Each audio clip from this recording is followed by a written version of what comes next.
I think the one thing with that taxi squad that's going to be interesting as well is the fact that a team has to carry 3 goaltenders at all times.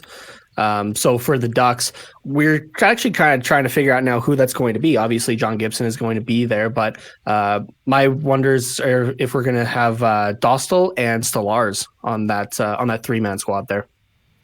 Yeah, it'd be interesting. It's not ideal for Dostal being such a young guy, but I mean. But who else do we do exactly. it with? We don't have Ryan Miller back yet, so it'll be interesting. I think for all the teams, Sharks included. I'm not super up on their prospects, but just having maybe have your AHL starter be as part of your taxi squad, it's maybe not ideal for their development, and there's going to be some tough decisions that have to be made. I don't know. What's your goalie situation look like in San Jose there, Nick? Goalie situation. We have this guy. I don't know if you've heard of him. His name's Martin Jones. We'll see what happens with the goaltending situation. Everything's a big question mark around the Sharks season. There was so much loss as well as like gains in a sense. Like you're losing big players. You're losing the likes of Joe Thornton. You lose Aaron Dell. You lose these guys. You lose Melker Karlsson. There's a lot of losses that are going to be taken on, but there's also a lot of younger guys that are going to get opportunities. Frederick Handemark will probably come over from overseas. But specifically talking about goaltenders, you have Nabokov working with both Martin Jones and Devin Dubnyk. They're really, really good friends, him and Devin Dubnyk. So if you're going to run those two, 1B, 1B, because there is no 1A right now. The third goaltender would probably be like a Coronar call-up. Which is a Barracuda player. So it's really just about who is going to be that third man in. I would probably bank on Joseph Coronar coming up for the Sharks if I was a betting man, being they're leaving Melnichuk overseas in the KHL to continue to develop. So as far as the Sharks go, that's probably our 3. But the magnifying glass is going to be put on the first 2 anyways. Who's going to earn the starting job for the Sharks? And that's essentially what it's boiling down to right now. Yeah, for sure. So a little bit different than what Anaheim has to deal with there.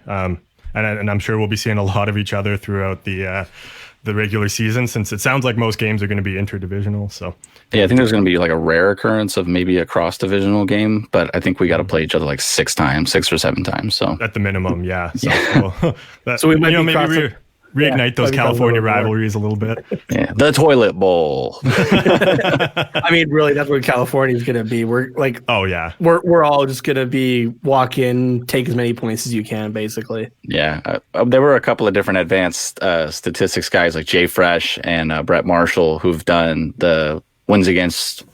I think it's WAR. I'm not sure what the exact statistic is, and they've projected points for both Sharks, Ducks, and every other team. And we finished like bottom 3 in 9 of the 10 projections. Yeah. So I'm like, all right, let's go. Yeah, I expect nothing less, really. So we're still waiting for Richie to wrap up their podcast. So I'm just trying to kill time because I really want to have him on for The Mandalorian. But I realized we totally skipped over our Christmas sweaters. So let's. Nate, do you want to start with yours? What's on yours? Do you want to stand up and flash it for everybody? I can, sure. Work it. Work it. We got Happy Birthday, Jesus going here. That's really what Christmas is all about, right? And being Canadian, this is a legitimate like knitted sweater, so it's gonna get warm in here later you're on. Getting toasty, yeah. But sacrifice it for the pod, you know. Yeah. All right, Nick. Let's see the California sweater you got going. Yeah, it looks like your guys is going straight in the washer right after this episode. You guys are going to be done. Oh yes. So being I'm from California, and there's no such thing as cold weather right now. I'm running the Brodolph the Red-Nosed Gaines deer. He's looking, I mean, he's hitting the gym, ladies and gentlemen. So he's got dumbbells down here. Look at those pecs, dude. Look at the traps. This guy, he gets it, man. He doesn't skip out on the protein shake. There were no teasing of this Brodolph at the North Pole because he would just beat up the rest of the reindeer. Yeah, it looks like he ate the other 8. Yeah, watch out, Blitzen. It's going to get you. Yeah, make fun of Brodolph. He'll kick your ass and eat you. Oh no! Oh, look at that red light on your nope. Yeah. And my Christmas sweater here is a nice candy cane, and it says "Suck it."